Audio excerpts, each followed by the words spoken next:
أعوذ بالله من الشيطان الرجيم بسم الله الرحمن الرحيم وكان الإنسان عجولا. സ്നേഹം നിറഞ്ഞ സത്യവിശ്വാസികളെ, ജീവിതത്തിന്റെ നിഖില മേഖലകളിലും രഹസ്യമായും പരസ്യമായും പ്രപഞ്ച സൃഷ്ടാവും നിയന്താവും നമ്മെ അങ്ങേയറ്റം സ്നേഹിക്കുന്ന പരമകാരുണ്യകനായ അള്ളാഹുവിന്റെ വിധിവിലക്കുകൾ സൂക്ഷിച്ച് ജീവിക്കണമെന്ന് എന്നോടും നിങ്ങളോടും ഉണർത്തുന്നു, വസിയ്യത്ത് ചെയ്യുന്നു. അല്ലാഹു സുബ്ഹാനഹു വ തആല നമുക്ക് ഓരോരുത്തർക്കും അതിനുള്ള തൗഫീഖ് പ്രദാനം ചെയ്യുമാറാവട്ടെ. സഹോദരങ്ങളെ, വെള്ളിയാഴ്ച ജുമാ ദിവസം ഒരു മുസ്ലിമിനെ സംബന്ധിച്ചിടത്തോളം ജീവിതത്തിൽ ഏറ്റവും സുപ്രധാനമായിട്ടുള്ള ഒരു ദിവസമാണ്. ഈ ദിവസം ജുമായിൽ നമ്മൾ പങ്കെടുക്കുമ്പോൾ അത് മുഖേന ഒരുപാട് ബർക്കത്ത് നമ്മൾ കരസ്ഥമാക്കുന്നുണ്ട്. ഒരു ആഴ്ച നമ്മൾ എങ്ങനെ അള്ളാഹുവിനെ സ്മരിച്ചുകൊണ്ട് ജീവിക്കണം എന്നുള്ളതിന്റെ ഇന്ധനം അല്ലെങ്കിൽ ഊർജം, പെട്രോള്, അത് സമാഹരിക്കാൻ വേണ്ടിയിട്ടുള്ള ഓർമ്മപ്പെടുത്തലാണ് മിമ്പറുകളിൽ നിന്ന് നമുക്ക് കിട്ടുന്നത്. അതുകൊണ്ട് തന്നെ ഈ വെള്ളിയാഴ്ച ദിവസം അതിപ്രധാനമാണ് എന്നുള്ള ഒരു സന്ദേശം നമ്മുടെ ഉള്ളിന്റെ ഉള്ളിൽ ഉണ്ടാവണം. പ്രവാചകൻ സല്ലല്ലാഹു അലൈഹി വസല്ലം നമുക്കതിന്റെ സവിശേഷതകൾ പറഞ്ഞു തന്നിട്ടുണ്ട്. ഇന്ന് സൂചിപ്പിക്കാൻ ഉദ്ദേശിക്കുന്ന വിഷയം, നമ്മളൊക്കെ തന്നെ വ്യത്യസ്തമായിട്ടുള്ള സന്ദർഭങ്ങളിൽ രോഗത്തിന് അടിമപ്പെടുന്നവരാണ്. ഒന്നുകിൽ നമുക്ക് വ്യക്തിപരമായിട്ട് രോഗം ഉണ്ടായിട്ടുണ്ടാവും, അല്ലെങ്കിൽ നമ്മളെ കുടുംബത്തിൽ ഭാര്യയ്ക്ക്, മക്കൾക്ക് ആർക്കെങ്കിലുമൊക്കെ അസുഖം ബാധിക്കുക, ഹോസ്പിറ്റലുകളിൽ കയറി ഇറങ്ങുക. ഇത് സാർവത്രികമായ ഒരു സംഗതിയാണ്. എന്നാൽ ഒരു വിശ്വാസിയായ ഒരു വ്യക്തി രോഗത്തോട് സ്വീകരിക്കേണ്ട സമീപനം എന്താണ്? ജീവിതത്തിൽ പരീക്ഷണങ്ങൾ വരുന്ന ഘട്ടത്തിൽ മനുഷ്യന്റെ ഒരു പ്രകൃതമായിട്ട് ഖുർആൻ പറയുന്നത് വക്കാനൽ ഇൻസാൻ അജൂല. മനുഷ്യൻ സ്വഭാവേന അക്ഷമ കാണിക്കുന്നവനാണ്, അല്ലെങ്കിൽ ധൃതിശീലനാണ്. ഒരു കാര്യത്തിലും ക്ഷമ അവലംബിക്കാത്ത രൂപത്തിൽ ധൃതി കാണിക്കുന്ന ഒരു പ്രകൃതം മനുഷ്യനുണ്ട് എന്നാണ് വിശുദ്ധ ഖുർആൻ ഓർമ്മപ്പെടുത്തുന്നത്. അതുകൊണ്ട് സഹോദരങ്ങളെ, സന്ദർഭോചിതമായിട്ടുള്ള ഉപദേശങ്ങൾ നമ്മുടെ മനസ്സിന്റെ ഉള്ളിൽ തട്ടുകയും അത് ജീവിതത്തിൽ പകർത്താനുള്ള ഒരു പരിശ്രമം നമ്മൾ നടത്തുകയും ചെയ്യുകയാണെങ്കിൽ തീർച്ചയായും ഒരു ജുമയുടെ ദിവസം നമ്മൾ ഈ പള്ളിയിൽ വരുന്നതും ഇവിടെ ഇരിക്കുന്നതും ഈ സംസാരം കേൾക്കുന്നതും ഒക്കെ നമുക്ക് ഉപകാരപ്രദമായിരിക്കും. ഇപ്പൊ രോഗം ഉണ്ടാവുന്ന ഘട്ടത്തിൽ ഒരു വിശ്വാസി ശ്രദ്ധിക്കേണ്ട കാര്യം എന്താണ്? ഒന്നാമതായിട്ട് നമ്മൾ മനസ്സിലാക്കേണ്ടത്, രോഗമുള്ള ഘട്ടത്തിൽ അള്ളാഹുവിനുള്ള നമ്മുടെ വിശ്വാസം, അള്ളാഹുവിനുള്ള നമ്മുടെ തവക്കുൽ, ആശ്രയം, എന്റെ കാര്യങ്ങൾ നിർവഹിക്കുന്നത് അള്ളയാണ്, എന്നെ സൃഷ്ടിച്ചത് അള്ളയാണ്, എനിക്കെല്ലാ കാര്യങ്ങൾക്കും അവലംബിക്കാനുള്ളത് അള്ള മാത്രമാണ്. ഈ ഒരു ബോധം, വഖാറത്ത്, അള്ളാഹിനെ സംബന്ധിച്ചുള്ള ഒരു വഖാറത്ത്, അള്ളാഹിനെ സംബന്ധിച്ചുള്ള ഒരു ഗൗരവം, ഇതൊരു പരീക്ഷണമായിട്ടല്ല താൽക്കാലികമായി തന്ന ഒരവസ്ഥയാണ് എന്ന് മനസ്സിലാക്കിക്കൊണ്ട് എല്ലാ രോഗങ്ങൾക്കും ശമനമുണ്ട് എന്ന് അള്ളാഹുവിന്റെ പ്രവാചകൻ മുഹമ്മദ് സല്ലല്ലാഹു അലൈഹി വസല്ലം പഠിപ്പിച്ചതുകൊണ്ട് തന്നെ അതിലുള്ള ഒരു പൂർണ്ണ വിശ്വാസം നമുക്ക് ഉണ്ടാവുക എന്നുള്ളത് അതിപ്രധാനമാണ്. രോഗം നൽകിയിട്ടുള്ള അള്ളാഹുവിന് മാത്രമേ ഈ രോഗം മാറ്റാൻ സാധിക്കുകയുള്ളൂ എന്നുള്ള ഉറച്ച വിശ്വാസം. കാരണം 5 നേരവും 17 തവണ നമ്മൾ പ്രാർത്ഥിക്കുന്ന പ്രാർത്ഥനയാണ് ഇയ്യാക നഅ്ബുദു വ ഇയ്യാക നസ്തഈൻ. അള്ളാഹുവേ, നിന്നെ മാത്രമാണ് ഞാൻ ആരാധിക്കുന്നത്, നിന്നോട് മാത്രമേ എനിക്ക് സഹായം ചോദിക്കാനുള്ളൂ. രോഗം ഒരാൾക്ക് വരിക എന്ന് പറഞ്ഞാൽ അയാളുടെ നിസ്സഹായാവസ്ഥയാണത്. എത്ര വലിയ ആരോഗ്യവാനാണെങ്കിലും രോഗം വരുന്നതോടുകൂടി അയാൾ തളർന്ന് കിടപ്പായി. അയാളെ പരസഹായമില്ലാതെ ഒരു ടോയ്ലറ്റിലേക്ക് പോലും അയാൾക്ക് പോകാൻ പറ്റില്ല. ചില ആളുകൾ കിടപ്പ് രോഗികളാണ്. അവർക്ക് ശുശ്രൂഷ നൽകാൻ നമ്മൾ ബാധ്യസ്ഥരാണ്. അപ്പൊ അവിടെ അയാൾക്ക് അള്ളാഹു നൽകുന്ന സന്ദേശം എന്താണ്? നീ അള്ളാഹുവിൽ ആശ്രയിക്കേണ്ടവനാണ്. നിനക്കൊരു കഴിവുമില്ല അള്ളാഹു നൽകിയ കഴിവല്ലാതെ. അപ്പൊ ഉറച്ച ഒരു വിധിവിശ്വാസം നമുക്ക് ഉണ്ടാവണം. അസ്വാബ ഈ മുസീബത്തിൻ ഫിൽ അർളി വലാ ഫീ അൻഫുസികും ഇല്ലാ ഫീ കിതാബിൻ മിൻ ഖബ്ൽ അൻ നബ്റഅഹ ഇന്ന ദാലിക അലല്ലാഹി യസീർ. സൂറത്ത് ഹദീദിലെ 22ാമത്തെ ആയത്താണ് നമുക്ക് പ്രചോദനം നൽകേണ്ടത്. ഭൂമിയിലാവട്ടെ നിങ്ങളുടെ ശരീരങ്ങളിലാവട്ടെ ബാധിക്കുന്ന ഏതൊരാപത്തും അത് ബാധിക്കുന്നതിന് മുമ്പ് വ്യക്തമായി ഒരു രേഖയിൽ രേഖപ്പെടുത്താതെ അത് സംഭവിക്കുന്നില്ല. എന്തുകൊണ്ടാണത് സംഭവിക്കുന്നത്? നിങ്ങൾക്ക് നഷ്ടപ്പെട്ടതിൽ ദുഃഖിക്കാതിരിക്കാനും നിങ്ങൾക്ക് കിട്ടിയതിൽ ആഹ്ലാദിക്കാതിരിക്കാനുമാണ്. ഇപ്പൊ ജീവിതത്തിൽ ഒരു പ്രതിസന്ധി വരുമ്പോ, രോഗം വരുമ്പോ കാരുണ്യവാനായ അള്ളാഹു എനിക്കത് നൽകിയത് എന്നോടുള്ള അതിയായ ഇഷ്ടം കൊണ്ടാണ് എന്ന് മനസ്സിലാക്കാനുള്ള വിവേകമാണ് ഒരു വിശ്വാസിക്കുണ്ടാവേണ്ടത്.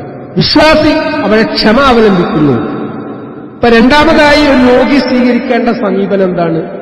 ആ രോഗങ്ങളോട് ക്ഷമ പ്രകടിപ്പിക്കുക എന്നുള്ളതാണ്. ക്ഷമ പ്രകടിപ്പിക്കുന്ന ആളുകൾക്ക് പ്രതിഫലമുണ്ട്. ഇന്ന മാനൽ യുസ്രി യുസ്ര, ഒരു പ്രയാസത്തോടൊപ്പം 2 എളുപ്പങ്ങൾ കാത്തു നിൽക്കുന്നു. ആരോഗ്യമുള്ള ഒരുപാട് അവസ്ഥകൾ നമുക്ക് കഴിഞ്ഞു പോയിട്ടുണ്ട്. ആ സന്ദർഭത്തിൽ നമ്മുടെ ഭാഗത്ത് വന്നിട്ടുള്ള വീഴ്ചകൾ തിരുത്താനുള്ള സുവർണാവസരമാണ് രോഗം എന്ന് മനസ്സിലാക്കി അള്ളാഹുവിലേക്ക് വിനയപ്പെടാനും ക്ഷമ അവലംബിക്കാനും പ്രതിഫലം പ്രതീക്ഷിക്കാനും വിശ്വാസിക്ക് സാധിക്കും. അതുകൊണ്ട് ക്ഷമിക്കുക എന്നുള്ളത് പാപങ്ങൾ പൊറുക്കുന്നതിനും സ്വർഗത്തിൽ ഉയർന്ന പദവികൾ ലഭിക്കുന്നതിനുള്ള ഒരു മാർഗം കൂടിയാണ്. ഇത് പ്രവാചകൻ സല്ലല്ലാഹു അലൈഹി വസല്ലം പഠിപ്പിക്കുന്നുണ്ട്. അള്ളാഹുവിന്റെ റസൂലിന്റെ സന്നിധിയിൽ അപസ്മാര രോഗിയായിട്ടുള്ള വയോധികയായിട്ടുള്ള ഒരു പെണ്ണ് വന്നിട്ട് പരാതിപ്പെടുന്നുണ്ട്, പ്രവാചകരെ താങ്കൾ എനിക്ക് വേണ്ടി പ്രാർത്ഥിക്കണം. അപ്പൊ റസൂൽ സല്ലല്ലാഹു അലൈഹി വസല്ലം ആ വയോധികയായിട്ടുള്ള പെണ്ണിനോട് പറയാണ്, നിനക്ക് ക്ഷമിക്കുന്നതാണ് അഭികാമ്യം.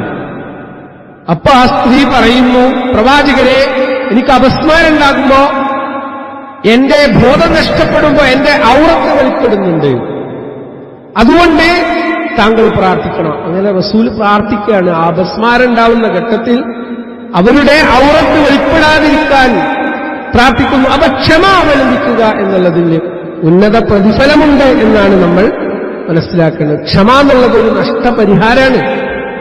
നമ്മുടെ ജീവിതത്തിൽ സംഭവിച്ചിരിക്കുന്ന അബദ്ധങ്ങൾ, പോരായ്മകൾ, അവിവേകങ്ങൾക്കുള്ള ഒരു നഷ്ടപരിഹാരമായിട്ടാണ് അള്ളാഹു ഒരു പരീക്ഷണമായിട്ടാണ് ഈ രോഗങ്ങൾ നൽകുന്നത്. മൂന്നാമത്തെ സംഗതി എന്താണെന്ന് വെച്ചാൽ നമ്മൾ പ്രാർത്ഥനകളും ദിക്റുകളും വർദ്ധിപ്പിക്കുക എന്നുള്ളതാണ്. നമുക്കറിയാം, പ്രവാചകന്മാരുടെ ചരിത്രങ്ങൾ വിശുദ്ധ ഖുർആൻ നമ്മെ ബോധ്യപ്പെടുത്തുന്നത്. അയ്യൂബ് നബി അലൈഹി ഇസ്ലാമിന്റെ പ്രാർത്ഥനയുണ്ട് ഖുർആനിൽ. യൂനുസ് അലൈഹി ഇസ്ലാമിന്റെ പ്രാർത്ഥനയുണ്ട്. മത്സ്യം വിഴുങ്ങിയ ഒരു പ്രവാചകൻ, ദഅവത്തിന് വേണ്ടി നിയോഗിക്കപ്പെട്ട പ്രവാചകൻക്കുണ്ടായ പോരായ്മ, അബദ്ധം, ആ തെറ്റ് തിരുത്താനാണ് ആ മത്സ്യം വിഴുങ്ങിയ സന്ദർഭത്തിൽ അദ്ദേഹം അതിനെ ഉപയോഗപ്പെടുത്തിയത്. ലാ ഇലാഹ ഇല്ലാ അൻത സുബ്ഹാനക ഇന്നി കുൻതു മിനൽ ളാലിമീൻ. ഒരു ഇസ്തിഗ്ഫാറിന്റെ പ്രാർത്ഥനയാണത്. ലാ ഇലാഹ ഇല്ലാ അൻത, അല്ലാഹുവേ നീയല്ലാതെ ആരാധനക്കർഹനായിട്ട് ആരും തന്നെയില്ല. അള്ളാഹുവിന്റെ ഏകദൈവത്വം അവിടെ സ്ഥാപിക്കുകയാണ്. സുബ്ഹാനക, നീ എത്ര പരിശുദ്ധനാണ്. രണ്ടാമതായിട്ട് അള്ളാഹിനെ പ്രകീർത്തിക്കുന്നു, പ്രശംസിക്കുന്നു, വാഴ്ത്തുന്നു. മൂന്നാമതായിട്ട് പറയുന്നത് ഇന്നി കുൻതു മിനൽ ളാലിമീൻ, തീർച്ചയായും ഞാൻ അക്രമകാരികളിൽ പെട്ടുപോയി. സഹോദരങ്ങളെ, രോഗം വരുന്ന സന്ദർഭങ്ങളിൽ ഇസ്തിഗ്ഫാർ വർദ്ധിപ്പിക്കുക എന്നുള്ളത് പ്രവാചകൻ സല്ലല്ലാഹു അലൈഹി വസല്ലം പഠിപ്പിച്ചിരിക്കുന്ന പ്രധാനപ്പെട്ട ഒരു സുന്നത്താണ്. നാലാമതായി നമ്മൾ മനസ്സിലാക്കേണ്ടത് നമ്മുടെ ആരാധനകൾ, പ്രത്യേകിച്ച് നമസ്കാരം ഒരിക്കലും നഷ്ടപ്പെടാതിരിക്കാൻ നമ്മൾ സൂക്ഷിക്കണം. ഒരാൾക്ക് നിന്ന് നിസ്കരിക്കാൻ പറ്റാത്ത ഒരു രോഗാവസ്ഥ ഉണ്ടെങ്കിൽ അയാൾക്ക് ഇരുന്ന് നിസ്കരിക്കാം. ഇനി ഒരാൾക്ക് ഇരുന്ന് നിസ്കരിക്കാൻ പറ്റില്ലെങ്കിൽ കിടന്ന് നമസ്കരിക്കാം. ഇവിടെ നമ്മൾ രോഗികൾക്ക് പറഞ്ഞു കൊടുക്കേണ്ട കാര്യമാണിത്. അതുകൊണ്ട് ഒരിക്കൽ നമ്മുടെ നമസ്കാരത്തിൽ ഒരു മുടക്കുണ്ടാവാൻ പാടില്ല. മറ്റൊന്ന് നമ്മൾ മനസ്സിലാക്കേണ്ടത്, ഒരു രോഗിയെ സംബന്ധിച്ചിടത്തോളം അസഹനീയമായിട്ടുള്ള വേദനകൾ ഉണ്ടായേക്കാം. ഈ വേദന അള്ളാഹു നൽകിയ പരീക്ഷണാണ്. അപ്പൊ ഈ വേദന ഉണ്ടാവുന്ന ഘട്ടത്തിൽ അള്ളാഹിനോട് സഹായം ചോദിക്കേണ്ടതുണ്ട്. രോഗിയുടെ കയ്യിൽ അല്ലെങ്കിൽ തലയിൽ കൈവച്ചുകൊണ്ട് പ്രാർത്ഥിക്കാൻ വേണ്ടി റസൂൽ സല്ലല്ലാഹു അലൈഹി വസല്ലം പഠിപ്പിച്ച ഒരു പ്രാർത്ഥന. എന്താണ് ആ പ്രാർത്ഥന? ബിസ്മില്ലാ ബിസ്മില്ലാ ബിസ്മില്ലാ. 3 വട്ടം ആ പ്രാർത്ഥന ചൊല്ലാൻ വേണ്ടി പറഞ്ഞു. ബിസ്മില്ലാ എന്ന് 3 വട്ടം അള്ളാഹുവിന്റെ നാമം കൊണ്ട്, അള്ളാഹുവിന്റെ നാമം കൊണ്ട്, അള്ളാഹുവിന്റെ നാമം കൊണ്ട്. അഊദു ബില്ലാഹി വ ഖുദ്റതിഹി മിൻ ശർരി മാ അജിദു വ ഉഹാദിറു. എന്നെ ബാധിച്ച എല്ലാ വിഷമങ്ങളിൽ നിന്നും വേദനകളിൽ നിന്നും അള്ളാഹുവെ ഞാൻ നിന്നോട് സംരക്ഷണം കാവൽ ചോദിക്കുന്നു, നീ ഇത് പൂർണ്ണമായി സുഖപ്പെടുത്തി തരണമെന്ന് അള്ളാഹിനോട് 7 വട്ടം പ്രാർത്ഥിക്കണം. അപ്പൊ ബിസ്മില്ലാ എന്ന് 3 വട്ടവും അഊദു ബില്ലാഹി വ ഖുദ്റതിഹി മിൻ ശർരി മാ അജിദു വ ഉഹാദിറു എന്നുള്ള പ്രാർത്ഥന 7 വട്ടവും പ്രാർത്ഥിക്കാൻ റസൂൽ സല്ലല്ലാഹു അലൈഹി വസല്ലം ഒരു രോഗിയോട് ആവശ്യപ്പെടുന്നു. അപ്പൊ നമ്മളുടെ സുന്നത്ത് അതാണ്. ഈ രോഗിയെ ഒരാൾ സന്ദർശിക്കുന്ന വേളയിൽ നിർബന്ധമായിട്ട് അയാൾ പ്രാർത്ഥിക്കേണ്ട പ്രാർത്ഥന നമുക്കൊക്കെ സുപരിചിതമാണ്. രോഗം തന്ന അള്ളാഹുവിന് മാത്രമേ രോഗം മാറ്റാൻ സാധിക്കുള്ളൂ. അതുകൊണ്ട് രോഗിക്കുള്ള ഏറ്റവും വലിയ ആശ്വാസമാണ് അല്ലാഹുമ്മ റബ്ബന്നാസ് അദ്ഹിബിൽ ബഅസ്. ലോകങ്ങളുടെ രക്ഷിതാവായ, ജനങ്ങളുടെ രക്ഷിതാവായ അള്ളാഹുവേ, ഇശ്ഫി അൻത ശാഫി, നീ രോഗിയുടെ രോഗം മാറ്റിക്കൊടുക്കണമേ. അള്ളാഹിനോട് നമ്മൾ റിക്വസ്റ്റ് ചെയ്യണം, അള്ളാഹിനോട് നമ്മൾ അപേക്ഷ കൊടുക്കണം. അൻത ശാഫി ലാ ശിഫാ ഇല്ലാ ശിഫാഅൻ യുഗാദിറു സഖ്മാ. പൂർണ്ണമായിട്ട് നിനക്ക് മാത്രമേ ഈ രോഗം മാറ്റാൻ സാധിക്കുള്ളൂ. അള്ളാഹുവിലേക്ക് കാര്യങ്ങൾ ഭരമേൽപ്പിച്ചുകൊണ്ട് അള്ളാഹിനോട് വിനയപ്പെട്ട് രോഗം മാറ്റാൻ വേണ്ടി നമ്മൾ പറയുമ്പോൾ, തീർച്ചയായിട്ടും ഒരു സഹോദരന് വേണ്ടി നമ്മൾ ദുആ ചെയ്യുമ്പോൾ നമ്മുടെ പ്രാർത്ഥന അള്ളാഹ് സ്വീകരിക്കും. മറ്റൊരാൾക്ക് വേണ്ടിയിട്ട് അയാളുടെ അസാന്നിധ്യത്തിൽ നമ്മൾ പ്രാർത്ഥിക്കുമ്പോൾ നമ്മുടെ പ്രാർത്ഥനയ്ക്ക് കൂടി ഉത്തരം കിട്ടുന്നതാണ് ആ സഹോദരന് വേണ്ടി നമ്മൾ ദുആ ചെയ്യുക എന്നുള്ളത്. പിന്നെ സഹോദരന്മാരെ നമ്മൾ മനസ്സിലാക്കേണ്ടത്, ഒരു രോഗം വരുമ്പോൾ ചില ആളുകളുടെ ഭാഗത്തു നിന്നൊക്കെ ഉണ്ടാവുന്ന ഏറ്റവും വലിയ പരാമർശമാണ് എന്താണ്? ക്ഷമിച്ചുകൊണ്ടുള്ള സംസാരങ്ങൾ.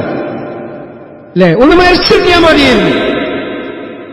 അള്ളാഹ്ക്ക് എന്താ എന്നോട് ഇത്ര ദേഷ്യം? അള്ളാഹ്നെ അവഗണിക്കുകയാണ്, അള്ളാഹ്ന്റെ എതിരിലാണ്. ഈ രൂപത്തിൽ അള്ളാഹിനെ കുറിച്ച് സൂഅ് തന്നെ ഉണ്ടാവുക എന്നുള്ളത് ഒരിക്കലും ഉണ്ടാവാൻ പാടില്ല. അള്ളാഹുവിന്റെ പ്രവാചകൻ സല്ലല്ലാഹു അലൈഹി വസല്ലം നമ്മെ പഠിപ്പിക്കുന്നത് സൂഅ് തന്നല്ല. ഒരു വിശ്വാസമുണ്ടാവേണ്ടത് ഹുസ്നു തന്നെയാണ്, സദ്വിചാരാണ്. അള്ളാഹു നൽകിയ ഈ രോഗം, ഈ അവസ്ഥ മാറ്റാൻ അള്ളാഹ്ക്ക് കഴിവുണ്ട്. നമ്മൾ അള്ളാഹുവോട് ആത്മാർത്ഥമായി ഇഖ്ലാസോടുകൂടി തൗബ ചെയ്തുകൊണ്ട്, ഇസ്തിഗ്ഫാർ ചെയ്തുകൊണ്ട് ഖേദിച്ചു മടങ്ങുകയാണെങ്കിൽ നമ്മുടെ പ്രാർത്ഥന കൊണ്ടും നമ്മുടെ പശ്ചാത്താപം കൊണ്ടും നമ്മുടെ പ്രാർത്ഥന അള്ളാഹ് സ്വീകരിക്കും. അതുകൊണ്ട് രോഗമുണ്ടായിട്ടുണ്ടെങ്കിൽ നമ്മൾ ശ്രദ്ധിക്കേണ്ട സംഗതി ഒന്ന്, പ്രാർത്ഥന എന്നുള്ളത് ഏറ്റവും വലിയ ആയുധമാണ്. നാം പ്രാർത്ഥിച്ച് മാത്രം കുത്തിരുന്നാൽ മതിയോ? പോരാ, ചികിത്സിക്കാൻ വേണ്ടിയിട്ട് പ്രവാചകൻ സല്ലല്ലാഹു അലൈഹി വസല്ലം കൽപ്പിച്ചു. ഇന്ന് ലഭ്യമായിട്ടുള്ള ഏതെല്ലാം ചികിത്സാ മാർഗങ്ങളുണ്ടോ, അപ്പൊ ഒരു ഡോക്ടർ എടുത്തു പോകുമ്പോൾ അത് ഡോക്ടറോടുള്ള സഹായത്തേട്ടല്ല. ഡോക്ടർ എന്നുള്ള സംവിധാനത്തെ അള്ളാഹു നിശ്ചയിച്ചിരിക്കുന്നത് ഒരു സബബായിട്ടാണ്. രോഗം മാറ്റുന്നത് അള്ളാഹു മാത്രമാണ്. രോഗം മാറ്റാനുള്ള ഒരു കാരണക്കാരൻ മാത്രമാണ് ഡോക്ടർ. ഡോക്ടർ നൽകുന്ന ആ ഒരു മരുന്ന് പോലും അള്ളാഹു അതിന് ഫലം കാണണമെന്ന് ഉദ്ദേശിച്ചാൽ മാത്രമേ കാണുകയുള്ളൂ. അതുകൊണ്ടാണ് നല്ല അറിവുള്ള എക്സ്പീരിയൻസ്ഡ് ആയിട്ടുള്ള ഡോക്ടർമാർ പറയും, ഞങ്ങൾക്ക് ഇനിയൊന്നും ചെയ്യാൻ പറ്റില്ല, നിങ്ങളെ ദൈവത്തോട് പ്രാർത്ഥിച്ചോളൂ. അപ്പൊ രോഗം മാറ്റുന്നത് ഡോക്ടറല്ല. രോഗി മനസ്സിലാക്കേണ്ടത് രോഗം തന്ന അള്ളാഹുവിന് മാത്രമേ രോഗം മാറ്റാൻ സാധിക്കുള്ളൂ. അപ്പൊ നമ്മൾ തവക്കുൽ ചെയ്യേണ്ടത് ഒരിക്കലും ഡോക്ടറെ അടുത്തല്ല. ആ ഡോക്ടർക്ക് പോയതുകൊണ്ടാണ് എന്റെ രോഗം മാറിയത് എന്ന രൂപത്തിലുള്ള കുഫറിന്റെ സംസാരങ്ങൾ ഒരിക്കലും നമ്മളെ വായന്ന് വന്നു പോകരുത്. സഹോദരന്മാർ പ്രത്യേകം ശ്രദ്ധിക്കാൻ വേണ്ടിയിട്ടാണ് ഞാൻ ഈ കാര്യം പറയുന്നത്. ചിലപ്പോഴെങ്കിലും ചിലർ പറയാറുണ്ട്, ആ ഡോക്ടർ ഇല്ലെങ്കിൽ എന്റെ കാര്യം പോക്കായിരുന്നു കേട്ടോ. സഹോദരന്മാരെ, ഒരിക്കലും നമ്മൾ അങ്ങനെ പറയാൻ പാടില്ല. അള്ളാഹുവിന്റെ കാരുണ്യം കൊണ്ട് അള്ളാഹു രോഗം മാറ്റിത്തരും. ലാ തഖ്നതു മിൻ റഹ്മത്തില്ലാ. അള്ളാഹിന്റെ കാരുണ്യത്തെ സംബന്ധിച്ച് നിങ്ങൾ നിരാശപ്പെടാൻ പാടില്ല. ധാരാളമായിട്ട് നമ്മൾ പ്രാർത്ഥിക്കുക എന്നുള്ളത് ഏറ്റവും വലിയ ഔഷധമാണ്. വിശുദ്ധ ഖുർആൻ ഓതിക്കൊണ്ട് നമുക്ക് പ്രാർത്ഥിക്കാം. വിശുദ്ധ ഖുർആനിൽ പ്രത്യേകിച്ച് സൂറത്തുൽ ഫലഖ്, സൂറത്തുൽ നാസ്, സൂറത്തുൽ ഇഖ്ലാസ്, ഇതൊക്കെ റസൂൽ സല്ലല്ലാഹു അലൈഹി വസല്ലം പ്രത്യേകിച്ച് രോഗമുള്ള സന്ദർഭത്തിൽ പ്രാർത്ഥിക്കാൻ വേണ്ടിയിട്ട് നമ്മോട് കൽപ്പിച്ചിട്ടുണ്ട്. ആയത്തുൽ കുർസി ഏറ്റവും നല്ല ശമനൌഷധമാണ്. പ്രവാചകൻ സല്ലല്ലാഹു അലൈഹി വസല്ലം പഠിപ്പിച്ച കുറേ ഇത്തരത്തിലുള്ള ആയത്തുകളുണ്ട്, സൂറത്തുകളുണ്ട്. അത് നമ്മൾ ചൊല്ലുക എന്നുള്ളതിൽ പെട്ട കാര്യമാണ്. അതുകൊണ്ട് സഹോദരന്മാരെ, പ്രാർത്ഥന എന്നുള്ളത് നമ്മുടെ ജീവിതത്തിൽ നിരന്തരം ഉണ്ടാവേണ്ട കാര്യമാണ്. അല്ലാഹുമ്മ ഇന്നി അഊദു ബിക മിനൽ ബർസി വൽ ജുനൂൻ വൽ ജുസാം വസയ്യിൽ അസ്ഖാം. ഒരു സന്ദർഭത്തിൽ റസൂൽ സല്ലല്ലാഹു അലൈഹി വസല്ലം പഠിപ്പിച്ച ഒരു പ്രാർത്ഥനയാണ്. നമുക്കറിയാലോ, ഒരു മനുഷ്യന് ഏറ്റവും വലിയ പരീക്ഷണത്തിന് വിധേയമാവുന്നു. അത് രോഗം ഉണ്ടാവുക എന്നുള്ള, രോഗത്തിൽ തന്നെ ഒരാൾ അബ്നോർമൽ ആവുക, സൈക്കാട്രിക് പേഷ്യന്റ് ആവുക, ഭ്രാന്തുണ്ടാവുക, കുഷ്ഠരോഗം ബാധിക്കുക, വെള്ളപ്പാണ്ട് ബാധിക്കുക, മാറാം വ്യാധികൾ കൊണ്ട് പരീക്ഷിക്കപ്പെടുക. ഇതൊന്നും മനുഷ്യന് സഹിക്കാൻ പറ്റൂല. അതുകൊണ്ടാണ് അല്ലാഹുവേ ഇന്നി അഊദു ബിക, നിന്നോട് ഞാൻ കാവലിനെ ചോദിക്കുകയാണ്, മിനൽ ബർസി, വെള്ളപ്പാണ്ടിൽ നിന്ന് അല്ലാഹുവേ ഞാൻ നിന്നോട് കാവലിനെ ചോദിക്കുന്നു. വൽ ജുനൂൻ, ഭ്രാന്തിൽ നിന്നും അല്ലാഹുവേ നീ എനിക്ക് മോചനം നൽകണം. ഭ്രാന്ത് എന്നുള്ളത് വല്ലാത്തൊരു പരീക്ഷണമാണ്. വർഷങ്ങളായിട്ട് അത്തരം ട്രീറ്റ്മെന്റ് എടുക്കുന്ന ആളുകൾ, അവരുടെ കുടുംബങ്ങൾ, അവരനുഭവിക്കുന്ന ത്യാഗം വളരെ വലുതാണ്. അതുകൊണ്ട് പടച്ചോനെ, എനിക്ക് അത്തരത്തിലുള്ള മാരകമായിട്ടുള്ള രോഗങ്ങൾ നൽകി നീ എന്നെ പരീക്ഷിക്കരുത് എന്ന് നമ്മൾ ദുആ ചെയ്യേണ്ടതുണ്ട്. വൽ ജുസാം വസയ്യിൽ അസ്ഖാം, അതുപോലെ തന്നെ കുഷ്ഠരോഗത്തിൽ നിന്നും, മോശപ്പെട്ട രോഗങ്ങളിൽ നിന്നും, പൈശാചികമായിട്ടുള്ള രോഗങ്ങളിൽ നിന്നും, ബാധയിൽ നിന്നും അല്ലാഹുവേ നീ എനിക്ക് കാവലിനെ തരണമെന്ന് റസൂൽ സല്ലല്ലാഹു അലൈഹി വസല്ലം പ്രാർത്ഥിച്ചിട്ടുണ്ട്. സഹോദരങ്ങളെ, ഇത്തരത്തിലുള്ള പ്രാർത്ഥനകളൊക്കെ നമ്മൾ ജീവിതത്തിൽ പുലർത്താൻ പ്രത്യേകം ശ്രദ്ധിക്കുക. അല്ലാഹു നമ്മെ അനുഗ്രഹിക്കട്ടെ.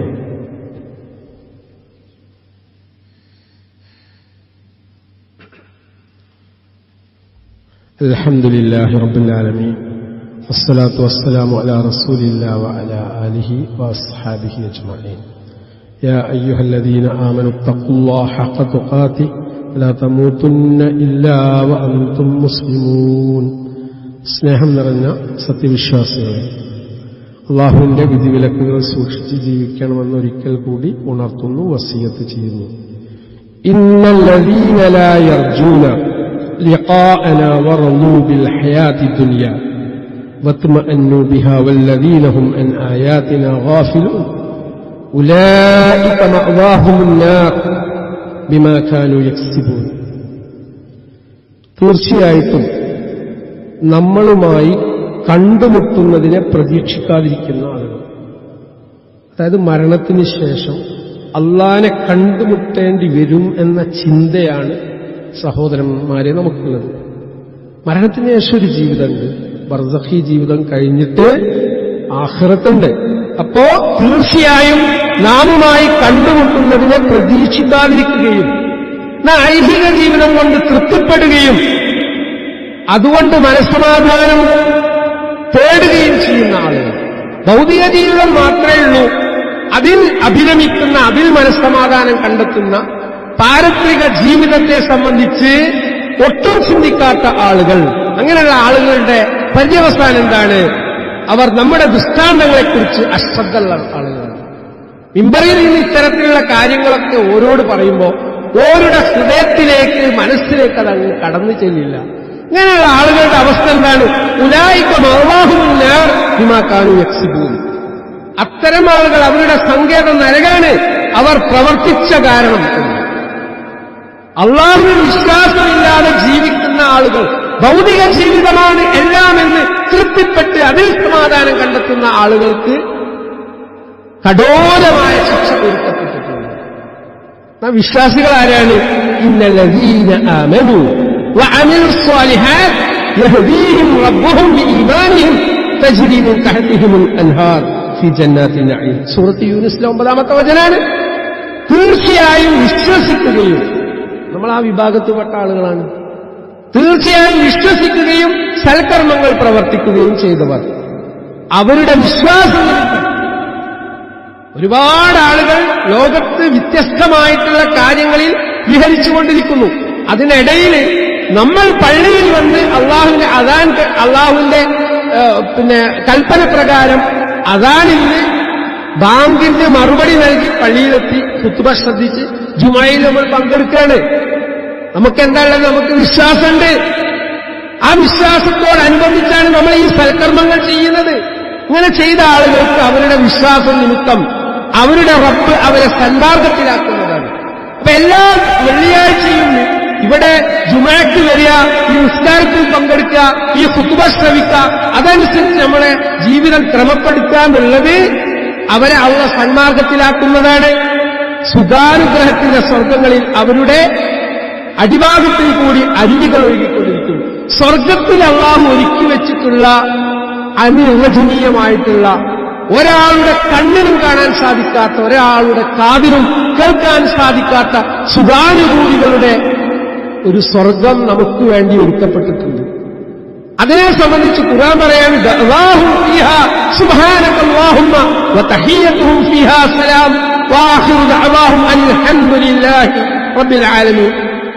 ആ സ്വർഗത്തിലേക്ക് മരണത്തിന് ശേഷം, ബർസഖി ജീവിതത്തിന് ശേഷം നമ്മൾ കടന്നു ചെല്ലുമ്പോൾ അവിടങ്ങളിൽ നിന്ന് അവരുടെ പ്രാർത്ഥന, സത്യവിശ്വാസികൾ അവിടെ നടത്തുന്ന പ്രാർത്ഥന എന്താണ്?